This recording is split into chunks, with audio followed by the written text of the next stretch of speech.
¿Qué tal? Buenas noches. Bienvenidos a Espiral. Prohibir las drogas no ha dado los resultados que los gobiernos y las políticas diseñaron, pensaron o implicaron. Esa fue más o menos la conclusión de la sesión especial de Naciones Unidas, justamente sobre la regulación de drogas que tuvo lugar el pasado 18 de abril. Ahora, una cosa es aceptar con evidencia que esa política no ha sido satisfactoria, y una cosa distinta es ver un nuevo paradigma regulatorio emergiendo. Y la verdad es que los barcos de la política se mueven muy despacio porque si no se quiebran. Hoy vamos a hablar de cuánto ha cambiado el paradigma prohibicionista y si en efecto ya se empieza a asomar una ruta distinta o todavía estamos en la fase de los discursos. Política de regulación de drogas, Naciones Unidas y México. Ese es el tema de esta noche. Comenzamos.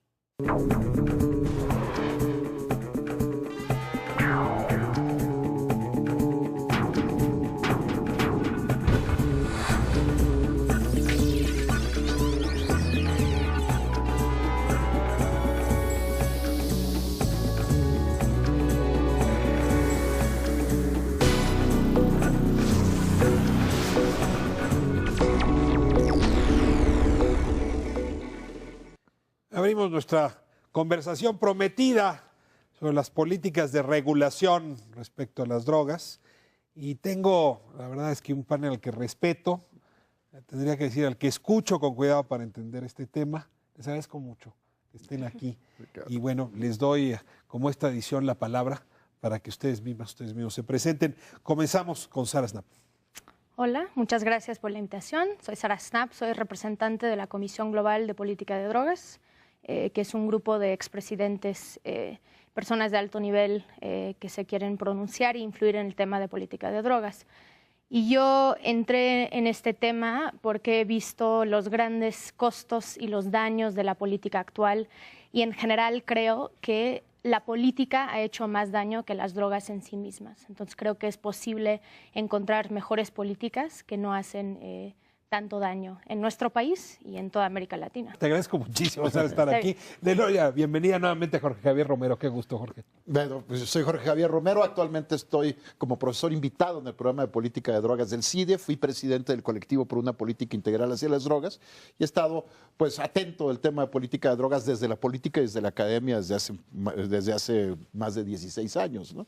Desde la plataforma de democracia social en el 2000 y que intentamos meter el tema de la discusión sobre política de drogas desde entonces, y cuando era un tema absolutamente tabú, nadie lo quería abordar, ¿no?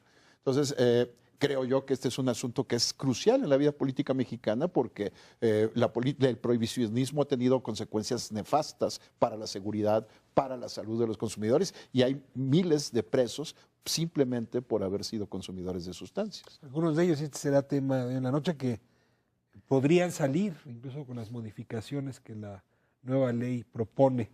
Lo dejo anotado. Así es. Sí es una transformación muy importante del sistema punitivo mexicano relacionado con las drogas. Fernando Balauzarán, mucho gusto tenerte aquí. No, encantado estar además con gente que respeto y aprecio mucho.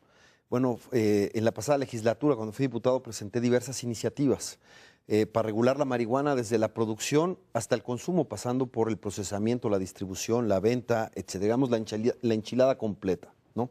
También para despenalizar y regular el cultivo de amapola, por cierto, también para cambiar la política de drogas. Y organizamos distintos foros, algunos nacionales, otros internacionales. El Foro Internacional de Política de Drogas, primera vez que se hizo por la misma Cámara de Diputados. Y fíjate que hicimos una comisión muy interesante que fuimos, por cierto, invitados por Sara, al Congreso de Drug Policy Alliance, y antes a distintos seminarios. Entonces, una comisión del Congreso fue a conocer los dispensarios de Colorado, los dispensarios con, obviamente, los invernaderos, etcétera. Entonces, vimos cómo se estaba trabajando todo este paso de la marihuana médica a la marihuana, nos gusta decir de uso personal, pero también le llaman recreativa en Colorado. Entonces, nos dieron un seminario muy importante a una comisión legislativa. Hicimos también trabajo con senadores y en la Asamblea Legislativa con Vidal Llerenas y Mario Delgado en distintos foros tratando de hacer una propuesta integral que incluyera marihuana medicinal y una iniciativa en el DF que finalmente no prosperó, que queríamos hacer una especie como modelo tipo holandés, con una zona de tolerancia para que los usuarios tuvieran un lugar seguro de aprovisionamiento. ¿Por qué? Porque el punto es, si no le quitas el mercado negro a los delincuentes, la solución siempre será Yo contigo tengo una corta. impresión de que te dedicas a las reformas, pero sobre todo a las reformas culturales en la cabeza de la clase política mexicana. Te agradezco mucho que estés aquí, ahora hablaremos de ese tema. Y tengo también a mi historiador favorito, Fernán Enciso. Me da muchísimo gusto tenerlo aquí y lo digo con pleno conocimiento de causa. Muchas gracias, Ricardo, por la invitación. Pues soy Froilán Enciso, soy historiador, también he hecho una carrera en el periodismo. Me dedico específicamente al análisis de la historia de las políticas de drogas, la diversidad de relaciones que hemos tenido los mexicanos con las drogas. Y entré a este tema, pues básicamente porque soy de Sinaloa. Y en Sinaloa y es una narrativa personal, pero importante, en Sinaloa yo presencié las consecuencias, los costos sociales que ha tenido el mundo del narcotráfico, las políticas de drogas, la violencia y sobre todo el olvido en que están los pueblos productores.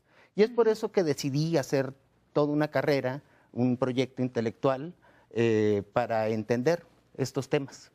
Nuestra historia narcótica, ese es el texto que presentamos ahora en pantalla, pasajes para relegalizar las drogas en México. Se recomiendo mucho. No sale uno igual a como estaba después de recorrer a sus páginas. Además tiene una pluma magistral, sí de académico, pero de alguien que ha pasado también por el periodismo y es evidente. Arrancamos nuestra conversación, pues justamente donde Sara la dejó hace un momento. Decía Sara, me ha tocado ver muy de cerca las consecuencias, y pusiste un adjetivo que es algo así como nefastas, terribles, difíciles, duras, del prohibicionismo. Uno piensa en Sinaloa o piensa en Guerrero y empieza inmediatamente a construirse un significado a esas consecuencias. Pero sí les pido que desarrollen un poco. A ver, ¿qué es eso del prohibicionismo y cuáles son esas consecuencias que a ustedes les parecen nefastas en comparación con otros modelos? Pues creo que hemos visto la justificación de muchas violaciones a los derechos humanos bajo la justificación del control de drogas. Y cuando lo pensamos en México, pues creo que tenemos los ejemplos de Sinaloa, yo soy de Veracruz, entonces de Veracruz, como que de muchos estados, de un aumento en los homicidios, en la desaparición, en el desplazamiento, que todos ya conocemos las cifras y sabemos que no ha funcionado esto y que la erradicación, que los objetivos del control de drogas de bajar la producción, de bajar el consumo, no ha funcionado en los últimos 100 años.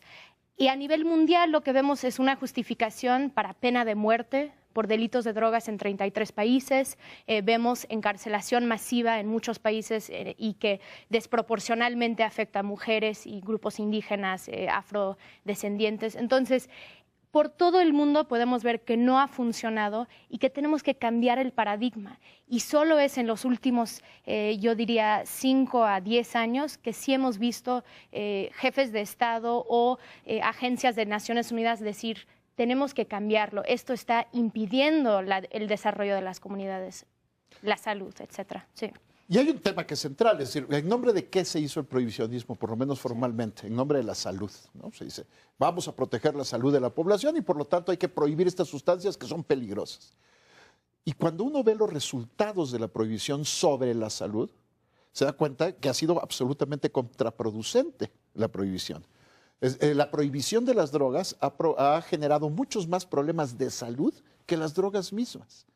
Incluso las drogas más peligrosas. Si vemos nosotros cuáles son los mayores daños a la salud que se provocan por el consumo de heroína, vamos a ver que están provocados por la prohibición, porque la prohibición conduce a los usuarios a la marginalidad, porque la prohibición ha hecho que en muchos países se prohíba la venta de jeringas sin receta médica, con lo cual las jeringas se comparten y por lo tanto se transmiten todas las enfermedades de transmisión sanguínea, VIH, SIDA, hepatitis C, etcétera, que se han convertido en epidemias en muchos países y precisamente en los países más prohibicionistas. Ahorita uno de los países que mayor epidemia tiene de VIH-Sida por transmisión sanguínea, por compartir jeringas, es Rusia, que es uno de los países más prohibicionistas, que ha sido los más cerrados en esta última discusión en UNGAS.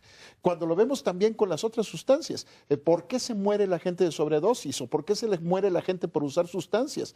Con el MDMA, que es una sustancia relativamente poco peligrosa, se vuelve mucho más peligrosa precisamente por su adulteración. Cuando hay muertes es porque está adulterado el MDMA, ¿no? Y se prohibió con un protocolo falso. Entonces el pretexto de que es para cuidar a la salud de las personas se demuestra empíricamente, la evidencia demuestra que no es verdad. Y por el contrario, cuando conocemos la historia de la prohibición, vemos declaraciones como la de este asesor de Nixon, cuyos dichos se conocieron hace relativamente poco, una entrevista de 1994, donde claramente le decía a su entrevistador: nosotros sabíamos que estábamos mintiendo sobre las drogas, pero empezamos la guerra contra las drogas porque era la manera en la que nos podíamos enfrentar a nuestros enemigos políticos, que ¿quiénes eran? Los luchadores por los derechos civiles de los negros y los jóvenes que estaban en contra de la guerra de Vietnam. No podíamos prohibir las manifestaciones en contra de la guerra de Vietnam, ni podíamos prohibir a la comunidad negra. No lo podíamos hacer, pero sí podíamos estigmatizarlos y asociarlos al consumo de drogas, y por eso empezamos la guerra contra las drogas. Sí. Bueno, y también se hizo en nombre de defender a la juventud. Yo quizás por mi formación de filósofo no puedo sino pensar en Sócrates, que también por defender a la juventud lo mandaron a la muerte. Pues aquí, por defender a la juventud, han mandado a muchísimos a la muerte. Muere mucho más gente, efectivamente, por el combate a las drogas que por su consumo. Y a ningún joven le ayudas a su salud metiéndolo a la cárcel. Al contrario. Es más, si en algún lugar son más accesibles las drogas ilegales, es en las cárceles. Y si no pueden evitar la venta de drogas ilegales en las cárceles, ¿cómo lo podrán hacer en las calles? Y hay un dato clave sobre lo que decía Jorge Javier. Por primera vez en décadas disminuyó la esperanza de vida de los varones mexicanos. Si ese no es un problema de salud, no sé qué decirlo, ¿no? Entonces... Y está relacionado con la lucha contra las drogas. Por supuesto, por la violencia. Ahora, esto ha sido nefasto porque además, si lo que se buscaba proteger a nuestros jóvenes nunca han corrido tanto riesgo y tanto peligro como ahora. Qué bueno que aquí está un historiador, que alguien nos diga que estábamos peor antes de la prohibición que ahorita. Eso es imposible. La verdad es que dicen que el camino del infierno está empedrado de buenas intenciones. Si el prohibicionismo tuvo una buena intención, la verdad es que nos llevó al infierno. Pero además, yo quiero reivindicar el derecho al placer, a buscar el placer, a decidir sobre tu propio cuerpo. Por supuesto, las consecuencias son nefastas, pero también la decisión de alguien de definir sobre su sistema nervioso, sobre su cuerpo, y no estigmatizar el placer. Porque además es hipócrita quien diga que no buscamos el placer y castigarlo. Entonces, yo reconocería también ese como un derecho humano fundamental. Ahora, regresando a tu pregunta inicial de qué es el prohibicionismo, yo diría que el prohibicionismo es la etapa superior de una serie de políticas que han tenido el Estado mexicano y varios imperios alrededor de las drogas. El prohibicionismo es una serie de normas nacionales, pero fundamentadas en ciertos tratados e instituciones internacionales que recomiendan, por no decir obligan a veces con intervención estadounidense, el que los países miembros de Naciones Unidas adopten la prohibición de ciertas sustancias. Y los tres principales instrumentos internacionales es la Convención Única de 61, la Convención sobre Sustancias Psicotrópicas de 71 y la Convención contra el Crimen Organizado de 1988. Ahora, ¿eso significa que el prohibicionismo mexicano es una consecuencia directa y únicamente de estos instrumentos internacionales que se acaban de discutir en UNGAS, por cierto? Pues no. México tiene una tradición prohibicionista que va incluso hasta la colonia. En el siglo XVII la Inquisición prohibió el uso de sustancias de los grupos indígenas, prohibió el peyote, por ejemplo, que los antropólogos llaman enteógenos. En el siglo XIX iniciaron todas las regulaciones farmacológicas de las drogas. Se persiguieron las herbolarias, la medicina tradicional, etcétera, en nombre de las drogas científicas. Y ya en el siglo XX, que es el momento en el que estamos metidos, llegan estas instituciones internacionales de Naciones Unidas a recomendarnos que prohibamos las drogas. Sin embargo, en la discusión mexicana que tenemos ahorita, que está poniendo en tensión el prohibicionismo de drogas o nuestra interpretación del prohibicionismo de drogas, muy, y lo quiero poner en la mesa, nos estamos centrando en una sustancia y al parecer las iniciativas más populares entre nuestros legisladores son farmacológicas, es decir, son un regreso a las ideas farmacológicas con las que se empezaron a regular las drogas en el siglo XIX. Es, para empezar, la propuesta de Peña Nieto, que es marihuanocéntrica y es farmacocrática. Te estás adelantando ya al tema que vamos a abordar en el siguiente bloque, pero déjenme ver si logro resumir bien las intervenciones de ustedes. Hoy la humanidad cuenta con mucho mayor data, mayores datos que nos permiten juzgar si las políticas funcionan o no a través del tiempo. La política prohibicionista no mejoró las condiciones de salud de la población, consumidores o no consumidores. E incluso la empeoró si asumimos que hay una gran pérdida de vidas o mutilaciones o digamos, violencia sufrida en la persecución del tráfico de venta y trasiego. Por el otro lado, sí empoderó a grupos dedicados a esta actividad. Porque la prohibición nos vuelve más ricos, nos vuelve más poderosos, los obliga a resolver sus problemas lejos de los tribunales y esas formas como las resuelven acaban siendo terriblemente violentas. Y decía de alguna manera Fernando, y hay que revisar también el tema de las libertades. Debe ser el Estado quien me prohíba consumir una sustancia o debo ser yo quien regule ese consumo. Dada esta evidencia, el siglo XXI nos podría ofrecer una mirada distinta al siglo XIX, al XVII o al XX, que ha sido trágico. Vamos a corte y les ruego que me ayuden a entender a raíz de Ungas cómo se está resquebrajando el paradigma prohibicionista y hacia dónde podría mutar. Todavía es lenta esa mutación para seguir lo que decía Fernando Enciso, para que no sea solamente marihuanocéntrica. Quédense con nosotros, seguimos en Espiral.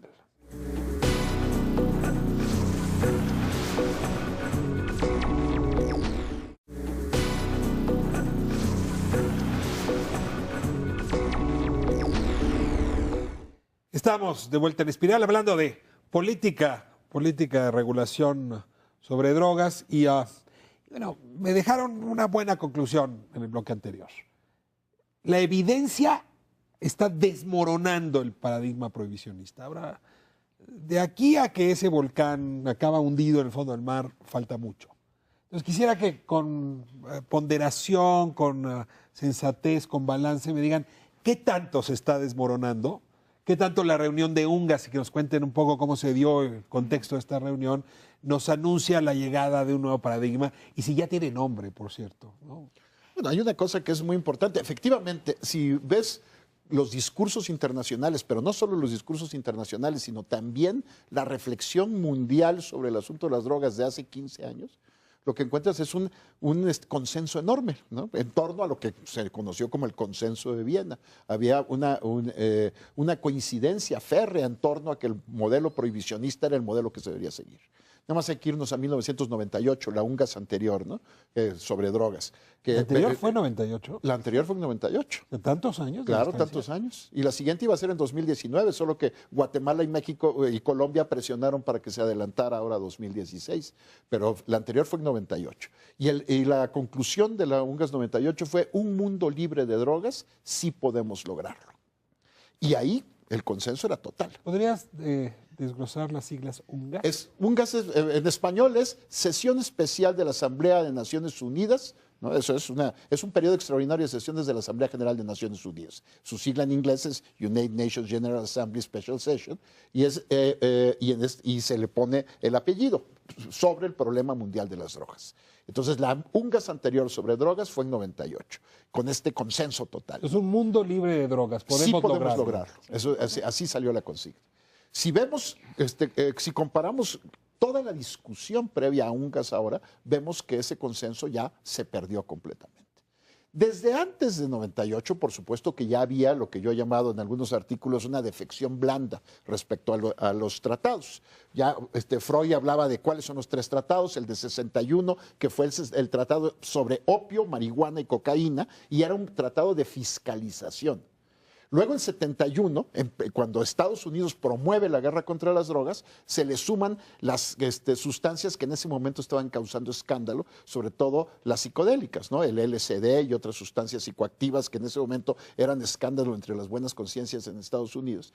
Y esto es producto de la política de Reagan, de Nixon, y en 88, producto de la política de Reagan, se aprueba la última convención, que es una convención que sí busca la criminalización de los consumidores, ¿no? Y aborda el tema de las drogas como un asunto de delito, ¿no? Cuéntame un poco el contexto alrededor de esta sesión especial. ¿Y por qué Guatemala y México presionan para que se adelante del 18 al 16? Sí, bueno, fue Colombia, Guatemala y México. Y eso porque esos 2 presidentes en ese entonces, que en México fue Calderón, en sus últimos 3 meses de su sexenio, era porque habían sentido los daños o que estaban sufriendo unas consecuencias muy negativas de estas políticas de militarización. Y aunque Colombia había hecho Plan Colombia y que sigue, todavía no habían visto un gran cambio en el tráfico o la producción de drogas. 95% de la cocaína que se consume en los Estados Unidos todavía viene de Colombia, aunque están gastando mucho dinero en eso. Entonces había una urgencia desde la región. Y además de México, Colombia y Guatemala, 195 Estados miembros también aprobaron la resolución para hacer una nueva UNGAS en 2016. Entonces, esto ya estaba todo listo para tener esta discusión. Y el secretario general dijo, queremos una discusión que sea abierto, transparente y que todas las opciones estén en la mesa. Y hace 2 semanas en Nueva York, yo creo que eso es lo que faltó de todo el proceso. Digamos que el tema de política de drogas se discute a nivel internacional en Viena, donde hay 53 países que tienen representación. No son todos los países. Entonces, mucho del Caribe, mucho de África no está presente. Y eso es una falta de representación. Ahí ellos discutieron, negociaron fuertemente un documento de resultados. Ese documento de resultados, que es como 23 cuartillas, habla de reducción de demanda, reducción de oferta, nuevas realidades y hay una parte sobre derechos humanos, pero no va mucho más allá de veras reconocer el fracaso. Todavía habla de una sociedad libre del abuso de drogas, no libre de drogas, que eso fue como un punto de acuerdo entre Rusia y la Unión Europea. Entonces, ellos negociaron un documento y lo mandaron a Nueva York para que el 18 de abril se empezara a discutir. El primer día de UNGAS, el 19 de abril, se aprobó ese documento. Entonces, los siguientes días donde supuestamente iban a debatir el documento y hablar de cuáles eran las partes y que el Caribe podría pronunciarse y África y varios otros países que no habían tenido representación en Viena, eso no sucedió. Entonces era aprobar este documento y después hacer declaraciones de cada país, algunos buenos como Canadá, podemos hablar de México, pero Canadá, Nueva Zelanda, Unión Europea, Países Bajos, como que sí hay un grupo de países afines que quieren una reforma, Uruguay también y Colombia. Entonces hay un grupo que está empujando algo. ¿Por qué? El albazo, para decirlo en términos coloquiales, ¿por qué aprobarlo antes de discutirlo? Exacto, y eso tiene que ver con que necesitan asegurar que el consenso de Viena por lo menos se parece que sí está funcionando, aunque sabemos que ha fracasado, sabemos que Uruguay está cambiando cosas. Es un desmoronamiento muy ligero, sí. Muy ligero. Sí. En ese desmoronamiento México no sabía si ir o no ir. Exacto. Y finalmente decidió ir, después de mucha presión. Enrique Peña Nieto decide ir. ¿Quién lo presionó? Pues todos nosotros. Todos nosotros estuvimos ahí presionando. Oigan, yo creo que en si medios, me presionan a ver si me llevan a Nueva York. Legisladores. Yo creo que él también se dio cuenta de que era mucho peor no ir que ir y dar un discurso. En síntesis, no como opositor al gobierno, al partido del gobierno, sino pidiéndote más a la actitud del filósofo que es capaz de sintetizar qué fue lo que llevó el presidente como mensaje a tribuna. Bueno, se colocó entre los países reformadores. Cuando dicen, ¿se murió el provisionismo? Yo creo que sí, pero no sancionado en un documento valorado por todos. Es decir, hay una simulación de que se mantiene el consenso, pero en el discurso de todos los países ya se ve que el prohibicionismo hace agua, está herido de muerte. A ver, céntrate en el de Peña Nieto. ¿Qué podrías decir? Se puso de un lado reformador, por supuesto. Dice, vamos a mantener lo que ha funcionado. Y yo pregunto, ¿qué ha funcionado? Pero bueno, fuera de esas contradicciones que tiene, se pone del lado de los reformadores y termina de una manera... ¿Qué dice? Termina con esta frase, dice, es tiempo de pasar de la prohibición a la prevención y a la regulación eficaz. Yo se lo firmo. Es más, cuando dio su idea le dije, yo le firmo lo que dijo de eso. Pasemos a la prevención y a la regulación eficaz, ¿no? Entonces, eso es importante más para un país que en México, que para todo el mundo hemos pagado un costo altísimo. Quizás seamos el país que más costos ha pagado por la guerra contra las drogas. En todos los sentidos. No solo Afganistán, China, Tailandia, sí, claro, largo, pero a ver, Sara, te veo inquieta con esa frase. No, está bien. Sí. Okay. Sí, no, y el daño a los derechos humanos en distintas modalidades. Uno importantísimo, cómo en México todos los órganos internacionales hablan de que tenemos tortura generalizada. Sí, pero nada más para centrarme, ¿qué pasa en UNGAS?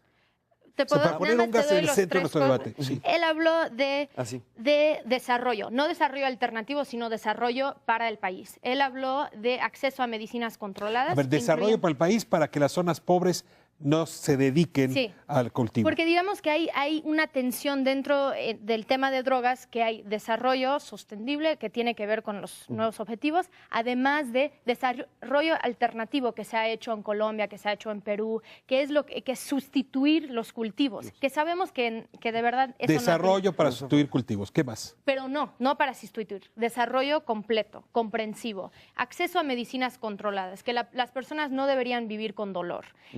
Marihuana medicinal y uso científico, que después vimos reflejado en su discurso aquí. Y justamente habló de la necesidad de una prevención, pero también una regulación, que esto es la primera vez que él de veras habla de regulación. Y habló de descriminalización de los consumidores. Les ruego la mayor objetividad posible, nada más para beneficio de la audiencia. Esos puntos mencionados por Fernando y por Sara, ¿hacen una diferencia con lo que teníamos antes del 18 de abril? Pues hace una diferencia por lo menos en los términos de la discusión. Yo creo que la no participación de Peña Nieto, como él la planteó en algún momento, que no iba a ir, hubiera sido un fiasco para México. Sí. Porque nosotros fuimos los líderes, los que convocamos a la reunión. Si no teníamos representante, hubiera sido un total fiasco. Ahora, su participación yo creo que fue decente dentro del proceso de discusión. Y el gran éxito y buena. La diferencia entre decente y buena, en mis términos, hubiera sido realmente dar un golpe certero a estos tratados y estas instituciones internacionales. ¿Alguien lo hizo? ¿Algún jefe de Estado lo hizo? No, nadie lo hizo. Nadie dio ese golpe certero. ¿Lo podía hacer el presidente de México? Objetivamente otra vez. Lo podía hacer, sí pudo haber tomado una posición de liderazgo y plantear, por ejemplo, una modificación a la Convención de 88, que no permitirá en el futuro el avance de las reformas nacionales que él mismo ya está proponiendo. Porque, a ver, Freud lo dijo muy bien, el prohibicionismo se define a partir de 3 convenciones. Sí. Si el volcán se desmorona, es porque algo le pasa a esas convenciones. Perdonen mi desliz jurídico, pero quiero saber si algo se movió. Y nada va a mover dentro de las convenciones por muchos años. Eso no va a suceder. Lo que va a suceder, y Uruguay lo hizo, va a privilegiar los tratados de derechos humanos arriba de los de control de drogas. Y eso sí es un gran paso. Pero hasta ahora, si los países miembros abrieran el espacio a debatir las convenciones, podríamos quedar con convenciones mucho peores de los que tenemos. Claro. Tenemos a Rusia, China, Pakistán. Todos ellos quieren que se cambie, pero para que sea más que criminaliza más. Entonces, tú no sugieres tocar las convenciones, sino privilegiar otras sobre estas. Va a haber una defección que ya está sucediendo, que es Uruguay, que son los estados en los Estados Unidos, que es heroína médica, que son los clubes canábicos, que son algo sobre producción que Colombia va a empezar a hablar de eso con hoja de coca. Entonces, ya estamos viendo los cambios, pero ellos lo van a hacer bajo la justificación de derechos humanos. Jorge, define defección blanda. Citaste el término hace un momento, sí te pediría Es que la defección blanda empezó desde que los Países Bajos simplemente dijeron, nosotros estamos con las convenciones, por supuesto que respetamos las convenciones, pero le damos prioridad cero a la persecución de los delitos relacionados al pequeño comercio de drogas y regulamos el mercado de la marihuana. Sí, la marihuana sigue siendo prohibida, sigue estando prohibida en los Países Bajos, pero existe una persecución cero a los delitos relacionados con marihuana que permiten que existan los coffee shops. Y Ahí estamos empezó cerrando la este defección bloque. blanda. Pero después vinieron todos los países que vivieron las epidemias de heroína de los años 80, que empezaron a aplicar políticas de reducción de daños. ¿No? Es decir, empezaron a proveer de metadona, de tratamientos sustitutorios para tratar las adicciones a la heroína, empezaron a hacer sitios de inyección controlada, empezaron a repartir jeringas, empezaron a tener un proceso de defección blanda frente a las Me convenciones. tengo que ir a corte, Fernando, te voy a entregar la palabra el último minuto que queda, pero sí quiero lanzar una pregunta y es, ¿no será que lo que pasó en Ungas es legalizar en el marco internacional que cada país haga como puede y como quiera? Algo de eso. A eso Hablemos iba. de flexibilidad. A sí. eso iba, Ricardo. El único cambio que uno puede decir es que se acepta en el documento final la posibilidad que cada quien adapte a sus condiciones los tratados. Lo que ya había hecho Uruguay, porque no crees que Uruguay dice que ellos rompieron el tratado. No. Ellos aseguran y defienden que ellos siguen dentro del esquema de los tratados. Entonces, lo que queda es una interpretación más libre de los tratados a partir de tus necesidades nacionales. El poder de la interpretación de las convenciones y tratados. Exacto. Me voy a corte, regresamos, se está poniendo muy bueno esto.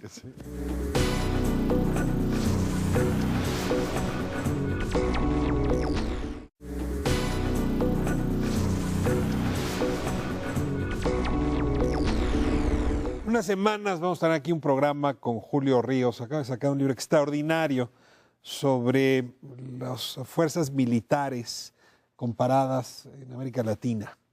Y tiene una frase que me pareció extraordinaria de un militar colombiano que dice, el papel del ejército es restituir el Estado de Derecho, no combatir las drogas.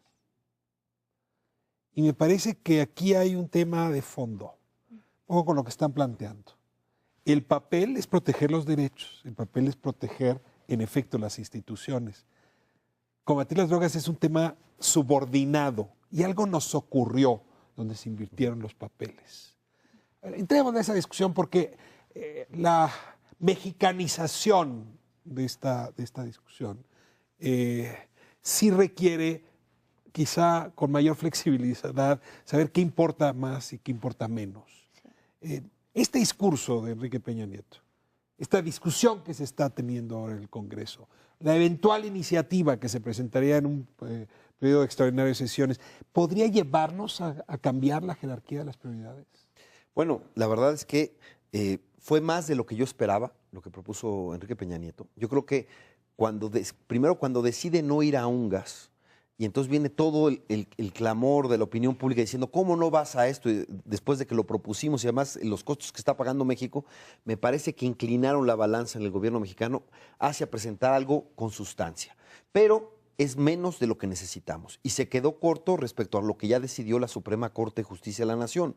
Porque la Suprema Corte dice, es derecho de los adultos poder consumir marihuana y tener una forma legítima de adquirirla. Eso es lo que ya dijo la Corte, está en nuestra Constitución. El presidente no llega a nuestra Constitución, pero sí tiene sustancia en dos cosas. Producción nacional para marihuana médica, que es una marihuana solo de derivados para farmacias, pero que haya producción nacional no es cualquier cosa. Ya es algo vuelve importante. legal producir en cantidades grandes marihuana. Bueno, por lo menos para estos productos medicinales y investigación. Pero el otro punto, descriminalización con libertad para presos. Todos los que hayan sido detenidos con menos de 28 gramos, por retroactividad, saldrían. Están hablando de más de 2.500 reos, ¿no? No está claro, pero por ahí. Por ahí. Entonces, eso es un paso importante. ¿Qué nos está faltando? Es que el problema es que se queda ahí. Y lo que no está en la propuesta de Peña Nieto y lo más grave de lo que sí está, ya lo abordamos ya todo. está, eso es lo que ¿Falta propuso. algo? No, es descriminalizar, sí. Propuso aumentar el umbral de posesión de posesión legal para el consumo a 28 Arriba de gramos, 28 gramos. solamente de marihuana, pero hay un tema que no lo hemos mencionado, muy importante. También propone la despenalización completa de la posesión de todas las sustancias que están incluidas hoy en la tabla de la Ley General de Salud, dentro de los umbrales marcados por la tabla, que son muy bajos, son ridículamente bajos, pero actualmente no están despenalizados. Actualmente lo que ocurre es que el Ministerio Público no ejerce la acción penal cuando se prueba que se trae menos de lo que está marcado en el umbral, pero sigue siendo delito. Ahora, con la propuesta de Peña Nieto dejaría de ser delito. Ese es un avance significativo, ¿no? Y el aumento del umbral de marihuana a 28 gramos también es importante porque además tendría este corolario de liberación de presos que están ahora por pequeñas cantidades de marihuana, que son la mayoría de los presos por delitos contra la salud en México. Froilán Enciso dice, pues si no todo es la marihuana. Y tiene razón, la verdad es que sí estamos muy obsesionados con la hierba verde. Pero espera, es que es un tema importante porque el asunto de la marihuana es que es la droga prohibida que más se consume en el mundo.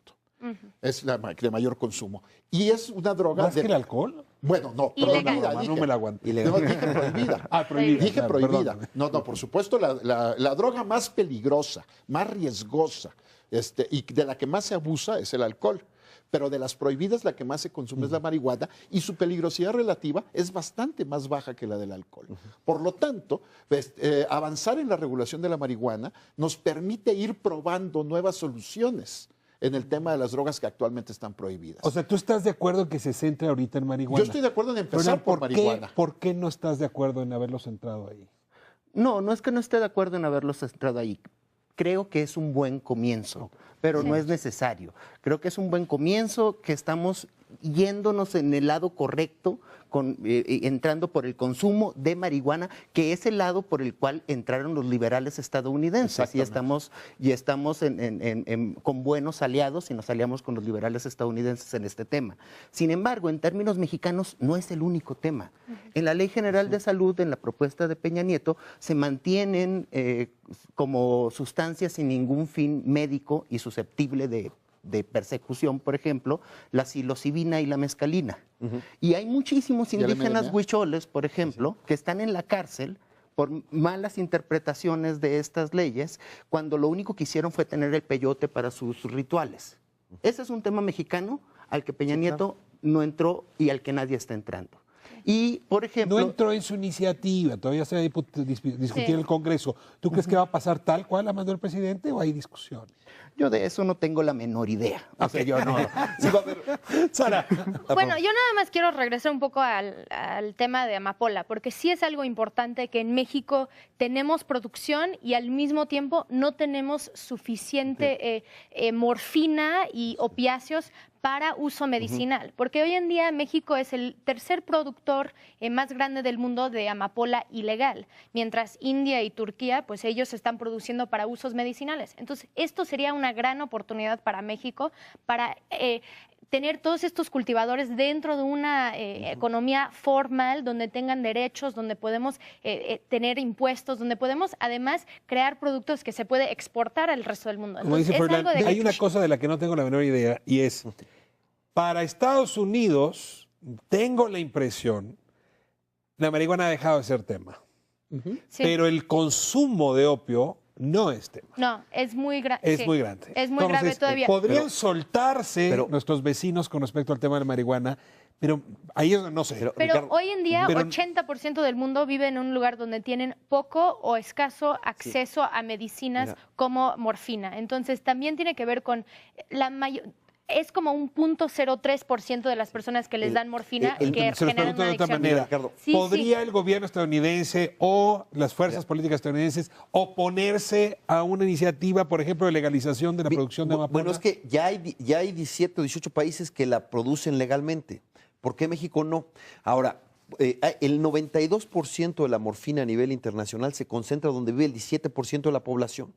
¿Por qué hay un aumento de la demanda de heroína mexicana en Estados Unidos? Porque en Estados Unidos recetan la morfina como si fuera dulces, tienen mucha. No, morfina. Y No. lo que pasa es que el médico tiene que suspender el tratamiento cuando se acaba el dolor físico. Si el médico no suspende el tratamiento con el dolor físico, le quitan su licencia y lo meten a la cárcel por narcotraficante. Entonces tiene que suspenderlo. ¿Y qué pasa con todos esos pacientes que estaban pues, enganchados de alguna manera con la morfina que estaban? Ya no pueden tener la receta, ya no pueden ir a la farmacia, entonces van por la heroína mexicana. O sea, hay una interconexión con la forma en cómo ellos han manejado los opiáceos en Estados Unidos con lo que está pasando en México. Pero Esa es la razón del incremento del consumo. sí, claro. Esa es la razón, las restricciones a Prescripción. los opiáceos legales, no solo la morfina, sino a otros derivados farmacéuticos Oxycodone. como el Vicodin, aquel que se metía a Dr. House. Bueno, las restricciones a recetar esos medicamentos son los que han llevado a que aumente la demanda del mercado No me han negro. respondido a la pregunta. ¿Habría condiciones en nuestra relación bilateral con Estados Unidos para plantear la legalización de la producción de la amapola? Es una cuestión a negociar muy compleja porque en O sea, la Estados respuesta Unidos es no. actualmente... yo digo Yo que... que sí. no, Yo digo no que puedo México decirlo. tiene más poder de lo que piensa. Sí, claro. Y hoy en día lo que hemos estado haciendo es dejando que Estados Unidos guíe esa relación y no es necesario. Ellos también nos necesitan. Entonces, sí es de que México diga, nosotros tenemos una autoridad moral, tenemos que hacer estas propuestas y Pero además- vemos cómo va. ¿Es legal y no se viola ninguna convención? Sí, no se viola. Es legal y además habría una fiscalización internacional. Si nosotros entramos a cultivar amapola legal, despenalizamos, vendrían de bien a la JIFE y ellos fiscalizarían toda la producción y procesamiento con la industria farmacéutica, etcétera. Y sí está en el centro del problema en Guerrero. Froilán, hace un momento Jorge hizo un paralelismo que me pareció muy interesante cuando él decía el grupo político de Nixon utilizó la famosa guerra suya contra las drogas que nos impuso, por ejemplo, la Operación Cóndor en tu tierra en los 70, pues también como una estrategia de legitimidad política interna. Enfrente tenemos ahora a Donald Trump peleando con Hillary Clinton. Ese es el contexto de esta discusión. La campaña donde eso va a estar en el centro. ¿Cómo jugarías desde México, un país, dices tú, influyente, en ese contexto de campaña? Y deja de ponerte la más dura, sobre todo si Trump gana. Pues yo creo que por el mismo motivo, sobre todo si Trump gana, tenemos que apurarnos. Tenemos que qué? apurarnos a arreglar la casa. En el tema de la amapola, a pasar todas las reformas, nuestros legisladores se tendrían que poner a trabajar, discutir en un periodo extraordinario de sesiones, como debería ser, todas las iniciativas sobre marihuana que están en la mesa y tomar en serio la discusión sobre amapola. Y para ponerlo en términos morales, como dice Sara, frente a Estados Unidos, es como obvio que es absurdo tener este sistema de regulatorio en que quien se beneficia de la amapola son los rojos, son esos criminales que nos pueden desaparecer a los estudiantes de Ayotzinapa, mientras que cuando yo como mexicano, cuando tengo un enfermo de cáncer, es casi imposible darle un buen morir a mi enfermo. No sé si alguno de tus televidentes ha tenido un enfermo de cáncer, pero es casi imposible conseguir un médico que tenga esos recetarios electrónicos para lograr conseguir una dosis de morfina importada de Italia o de Alemania para darle un buen morir a un enfermo de cáncer mexicano. Yo creo que ese sistema regulatorio es insostenible. Sí, ahora, una cosa, Ricardo, importante es, las elecciones en Estados Unidos sí tendrán un gran impacto en política de drogas, pero por los referéndums que van a ser concurrentes con la elección presidencial. Una decena de estados en la Unión Americana van por la marihuana para uso personal. Entre ellos, 2 estados que son frontera con México, California y Arizona. Entonces, ¿qué se va a dar cuando ya tengamos la marihuana para uso personal acá? Se van a agudizar 2 fenómenos que ya se dan. Primero, una reducción de la demanda de marihuana mexicana en Estados Unidos. Entonces se va a quedar en México, se va a hacer más accesible, más barata, pero con todo lo pernicioso del mercado negro. Y en segundo lugar, si la historia comenzó con un tráfico ilegal de marihuana de México a Estados Unidos, ahora está en sentido contrario. Y hay marihuana norteamericana en México. Imagínate cuando ya esté en la frontera. Entonces, eso no lo vamos a poder resistir. Y entonces, en ese momento, las iniciativas como la que acaba de presentar el senador Roberto Gil, que se trabajó desde la sociedad civil, van a tener un momento para, en mi opinión, una coyuntura muy favorable. Y eso es tan rápido como en noviembre. Y por más que imagínate que se tarden un año en hacer su legislación secundaria. A principios de 2018 ya estaría operando en California la marihuana para uso personal y obviamente eso tendrá un impacto. Tijuana es la frontera más circulada en el mundo y es la séptima economía. Además, hay que juntarlo con Canadá, porque Canadá ya dijo que también el próximo año va a regular. Sí hay sentido de urgencia. Hay sentido de urgencia. Conclusiones. Sí. ¿Quién quiere tomar el primer turno? Cada uno tendrá 30 segundos para dar conclusiones. A ver, el asunto central que deberíamos estar discutiendo y que no está en la iniciativa de Peña Nieto es que la prohibición ha sido catastrófica para México, sobre todo porque ha creado incentivos para el mercado negro que, como tú decías al principio, ha fortalecido a los delincuentes. Gracias a la prohibición han acumulado recursos, han comprado armas y han reclutado personal. Y eso les ha permitido diversificarse. Han corrompido el Estado. Y han corrompido al Estado y compiten con el Estado por el control territorial y por el gobierno de poblaciones. Entonces, esto es nuestro tema central. Aparte de los problemas de salud, aparte de la criminalización de los consumidores, que son muy importantes, el problema es que el Estado mexicano está en jaque por la prohibición y debe abordarlo con sentido de urgencia. Y eso es lo que no está en la iniciativa de Peña Nieto y que nosotros, en la iniciativa esta que presentó Roberto Gil, sí hemos querido abordar, por lo menos en el tema La de la iniciativa del senador Roberto Gil tiene el aval de la sociedad civil. Tiene el aval, pues, de una parte importante, bueno, no sé, relevante, académicos del programa de política de drogas del CIDE, de México Unido contra la Delincuencia, activistas, políticos, que contribuimos a la elaboración de esa iniciativa. Conclusiones, Fernán. Yo creo que es un tema geoestratégico importante para México. Es un momento urgente. Es un momento urgente en el que nuestros funcionarios públicos, sobre todo nuestros legisladores, nuestro sistema de justicia, todos tenemos que unirnos para discutir lo que ya hemos avanzado en la reforma de las políticas de drogas. Yo creo que es geoestratégico porque es lo que nos va a permitir subvertir las relaciones de desigualdad que el prohibicionismo ha impuesto alrededor del mundo y sobre todo a nuestro país. Sabemos que la mayor parte de las ganancias de los mercados negros y los mercados también legales de drogas están en Estados Unidos, mientras que nuestras comunidades, mi pueblo, Sinaloa, Guerrero, toda la frontera norte, el país entero está asumiendo costos catastróficos en términos de homicidios, desapariciones, desplazamientos forzados, etcétera. Subvertir esas relaciones de desigualdad en que nosotros ponemos los muertos y ellos obtienen el dinero. Este sistema de cosas que solo beneficia a políticos corruptos y a narcotraficantes violentos es urgente, es un tema en el que nos tenemos que poner a pensar y trabajar todos los mexicanos y en este momento en específico nuestros legisladores. Fernando, 30 segundos y cierro. Sí. Bueno, la guerra contra las drogas tenía que fracasar porque es una guerra contra la condición humana. Y por ser una guerra contra la condición humana se convirtió en una guerra contra las personas y muy nociva para los derechos humanos. Cambiemos la lógica y además seamos inteligentes en las políticas públicas. Según las mismas Naciones Unidas, reconocen que solo el 10% de los usuarios de drogas ilegales son problemáticos. Frente a ellos, atendámonos. No todo usuario es un adicto, como no todo que toma una copa de vino es un borracho, un alcohólico. Entonces, también hay un uso responsable y reivindiquemos el derecho a cada quien a hacer con su cuerpo, con su vida, con su sistema nervioso, lo que quiera si es de manera responsable y no afecta a terceros. Cierras tú, Sara. Sí, bueno, qué bueno que ya hicimos el recorrido de todos los costos, porque eso es algo muy importante y para México sumamente importante.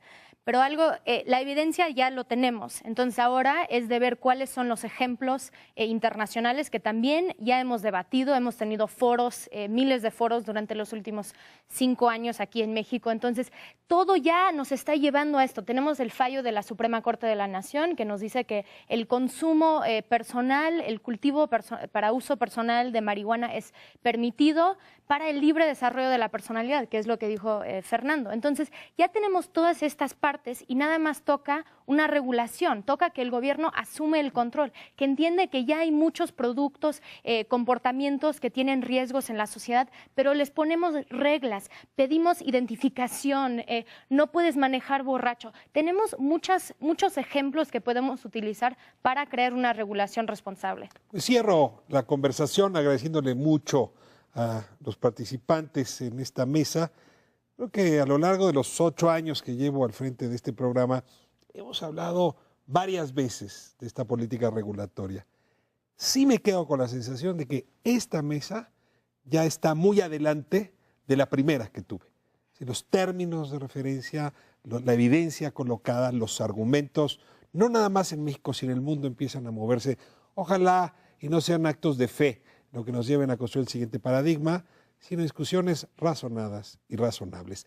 Gracias por habernos permitido entrar a sus hogares. Nos vemos próxima semana, Canal 11, aquí en Espiral.